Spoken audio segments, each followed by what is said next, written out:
आपको सबको नमस्कार। अभी कुछ दिन पहले हमने एक कैंपेन चालू किया था, एक movement, make India number one. 130 crore लोगों का सपना है कि भारत दुनिया का नंबर वन देश बने। लोगों का प्रश्न है कि हमें आज़ाद हुए 75 साल हो गए, फिर भी भारत पिछड़ा क्यों रह गया? कितने देश हमसे आगे निकल गए।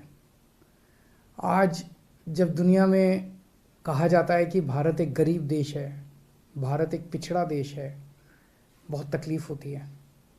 130 करोड़ लोगों का सपना है कि भारत दुनिया का नंबर वन देश बने, भारत एक विकसित देश बने, भारत अमीर देश बने, भारत सर्वश्रेष्ठ देश बने, भारत शक्तिशाली देश बने। 130 करोड़ लोगों का सपना है। 75 साल में इनके भरोसे आज भारत, इन्हीं लोगों की वजह से, इन्हीं पार्टियों, इन्हीं नेताओं की वजह से भारत पिछड़ा रह गया। और अगर इनके भरोसे छोड़ दिया तो अगले 75 साल और भारत पिछड़ा ही रह जाएगा।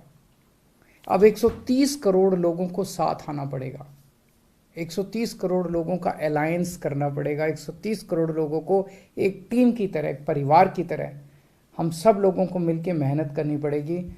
और अगर 130 करोड़ लोग मिल जाएं तो भारत को दुनिया का नंबर वन देश बनाने से कोई नहीं रोक सकता। यही हासिल करने के लिए मैंने ऐलान किया था कि मैं पूरे देश की यात्रा करूंगा। मैं हर राज्य में जाऊंगा, लोगों से मिलूंगा और लोगों को इस मूवमेंट से, इस आंदोलन से, इस कैंपेन से जोड़ने की कोशिश करूंगा। कल मैं इसकी शुरुआत कर रहा हूँ। सबसे पहले मैं अपने जन्म स्थान पे जा रहा हूँ, हरियाणा में, हिसार में। मैं हिसार में पैदा हुआ था। हिसार में एक गांव है, हिसार के पास सिवानी, वहाँ पे पैदा हुआ था। हिसार से मैं अपनी इस शुभ यात्रा का, पवित्र यात्रा की शुरुआत कर रहा हूँ और वहाँ से एक एक करके सभी राज्यों में जाएंगे, लोगों को जोड़ेंगे।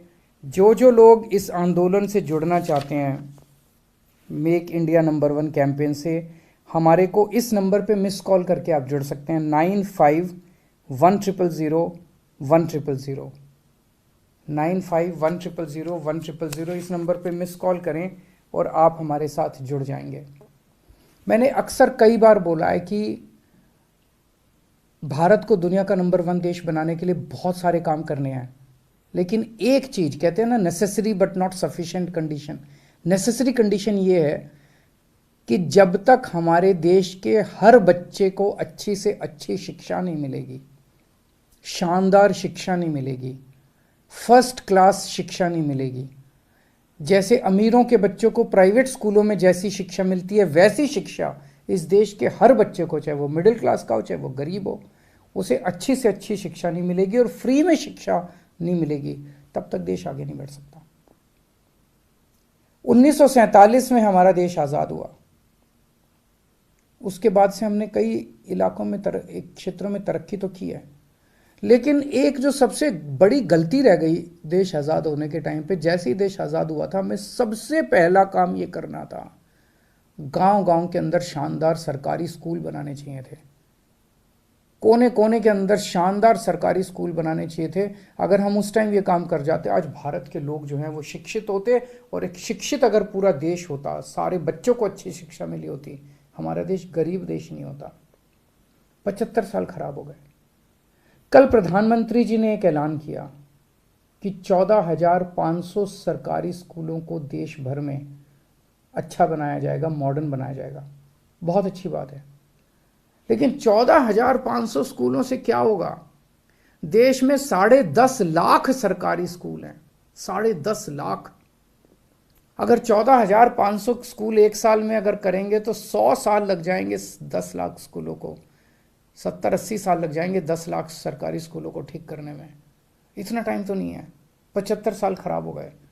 अब हमें, मेरी अपील है प्रधानमंत्री जी से, मेरी अपील है केंद्र सरकार से कि सभी राज्य सरकारों के साथ मिलके प्लान बनाया जाए, 10.5 लाख के 10.5 लाख स्कूलों को एक साथ मॉडर्न और बेस्ट क्वालिटी का बनाया जाए। एक साथ बनाया जाए और कोशिश ये की जाए कि 5 साल के अंदर हम ये हासिल कर सकें। जब तक हमारा देश के बच्चों को अच्छी शिक्षा नहीं मिलेगी तब तक देश आगे नहीं बढ़ सकता। आप दुनिया का कोई भी डेवलप्ड कंट्री उठा के देख लीजिए, कोई भी विकसित देश उठा के देख लीजिए, जापान है, फ्रांस है, यूरोप का कोई भी देश है, इंग्लैंड है, अमेरिका है, कनाडा है, कोई भी उठा के देख लो। एक देश बता दो जिसने जो डेवलप्ड हो गया हो, जो आगे बढ़ गया हो, जो अमीर बढ़ गया हो और उन्होंने अपने बच्चों को अच्छी शिक्षा का इंतजाम ना कराओ। बिना अपने बच्चों को अच्छी शिक्षा दिए हम आगे नहीं बढ़ सकते। तो 14,500 स्कूल तो एक तरह से समुद्र में बूंद की तरह के हैं। 10.5 लाख सरकारी स्कूल है, इनको सबको एक साथ 5 साल के अंदर ठीक करना है। नमस्कार।